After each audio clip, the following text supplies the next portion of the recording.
श्री हरि श्री हरि श्री हरि। श्री अमल की एकादशी कथा। 88,000 ऋषियों को संबोधित करते हुए सूत जी ने कहा, हे विप्रो, प्राचीन काल की बात है। महान राजा मानधाता ने वशिष्ठ जी से पूछा, हे वशिष्ठ जी, यदि आप मुझ पर प्रसन्न हैं तो ऐसे व्रत का विधान बताने की कृपा करें जिससे मेरा कल्याण हो। महर्षि वशिष्ठ जी ने कहा, हे राजन, सब व्रतों से उत्तम और अंत में मोक्ष देने वाला अमल की एकादशी का व्रत है। राजा मानधाता ने कहा, हे ऋषि श्रेष्ठ, इस अमल की एकादशी के व्रत की उत्पत्ति कैसे हुई? इस व्रत के करने से क्या विधान है? हे वेदों के ज्ञाता, कृपा करिए सब वृत्तांत मुझे विस्तार पूर्वक बताएं।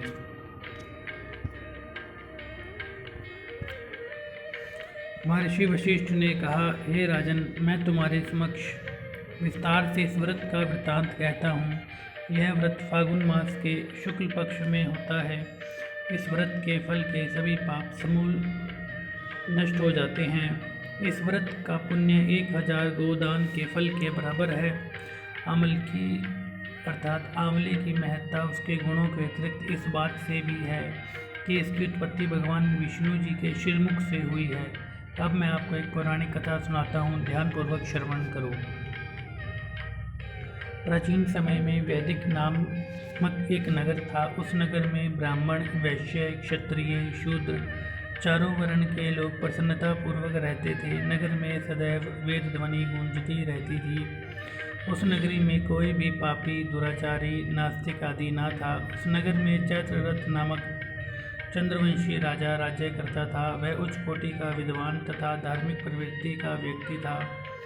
उसके राज्य में कोई भी गरीब नहीं था और न ही कोई कंजूस था। उस राज्य के सभी लोग विष्णु भक्त थे। वहाँ के छोटे बड़े सभी निवासी प्रत्येक एकादशी का उपवास करते थे। एक बार फागुन माह के शुक्ल पक्ष की अमलकी नामक एकादशी आई। उस दिन राजा और प्रत्येक प्रजाजन, वृद्ध से बालक तक ने आनंदपूर्वक उस एकादशी को उपवास किया। राजा अपनी प्रजा के साथ मंदिर में आकर कलश स्थापित करके तथा धूप, दीप, नैवेद्य, पंचरत्न, छत्र आदि से धात्री का पूजन करने लगा। वे सब धात्री की इस प्रकार स्तुति करने लगे, हे धात्री, आप ब्रह्म स्वरूपा हैं। आप ब्रह्मा जी द्वारा उत्पन्न हो और सभी पापों को नष्ट करने वाली हैं। आपको नमस्कार है। आप मेरा अर्घ्य स्वीकार करो। आप श्री रामचंद्र जी के द्वारा सम्मानित हैं। मैं आपसे प्रार्थना करता हूँ, मेरे सभी पापों का हरण करो। उस मंदिर में रात को सभी ने जागरण किया। रात के समय उस जगह एक बहेलिया आया। वह महापापी तथा दुराचारी था। अपने कुटुंब का पालन वह जीव हिंसा करके करता था। वह भूख प्यास से अत्यंत व्याकुल था। कुछ भोजन पाने की इच्छा से वह मंदिर के एक कोने में बैठ गया। उस जगह बैठकर वह भगवान विष्णु की कथा तथा एकादशी माहात्म्य सुनने लगा। इस प्रकार उस बहेलिये ने सारी रात अन्य लोगों के साथ जागरण कर व्यतीत की। प्रातःकाल सभी लोग अपने अपने निवास पर चले गए। इसी प्रकार वह बहेलिया भी अपने घर चला गया और वहां जाकर भोजन किया। कुछ समय बीतने के पश्चात उस बहेलिये की मृत्यु हो गई। उसने जीव हिंसा की थी। इस कारण हालांकि वह घोर नरक का भागी था, परंतु उस दिन अमल की एकादशी का व्रत तथा जागरण के प्रभाव से उसने राजा विदुरथ के यहाँ जन्म लिया। उसका नाम वसुरथ रखा गया।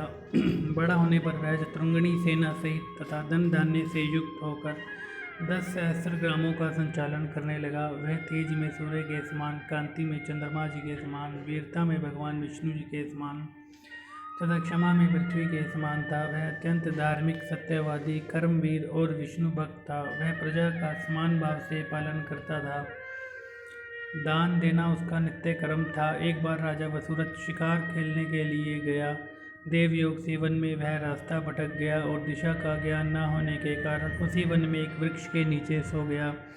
कुछ समय पश्चात पहाड़ी डाकू वहां आए और राजा को अकेला देखकर मारो मारो चिल्लाते हुए राजा वसुरथ की ओर दौड़े। वह डाकू कहने लगे कि इस दुष्ट राजा ने हमारे माता पिता, पुत्र पौत्र आदि समस्त संबंधियों को मारा है तथा देश से निकाल दिया। अब हम इसे मारकर अपने अपमान का बदला लेना चाहिए। इतना कह के वे डाकू राजा को मारने लगे। उस पर अस्त्र शस्त्र का प्रहार करने लगे। उन डाकुओं के अस्त्र शस्त्र राजा के शरीर पर लगते ही नष्ट हो जाते। और राजा को पुष्पों के समान प्रतीत होते। कुछ देर बाद प्रभु इच्छा से उन डाकुओं के अस्त्र शस्त्र उन्हीं पर प्रहार करने लगे, जिससे वे सभी मूर्छित हो गए। उसी समय राजा के शरीर से एक दिव्य देवी प्रकट हुई। वह देवी अत्यंत सुंदर थी तथा सुंदर वस्त्रों तथा आभूषणों से अलंकृत थी। उसकी भृकुटी टेढ़ी थी, उसकी आंखों से क्रोध की भीषण लपटें निकल रही थी। उस समय वह काल के समान प्रतीत हो रही थी। उसने देखते ही देखते उन सभी डाकुओं का समूल नाश कर दिया। नींद से जागने पर राजा ने वहां अनेक डाकुओं को मृत देखा। वह सोचने लगा, किसने इन्हें मारा? इस वन में कौन मेरा हितैषी रहता है? राजा वसुरथ ऐसा विचार कर ही रहा था कि तभी आकाशवाणी हुई, हे राजन, इस संसार में भगवान विष्णु जी के अतिरिक्त तेरी रक्षा कौन कर सकता है?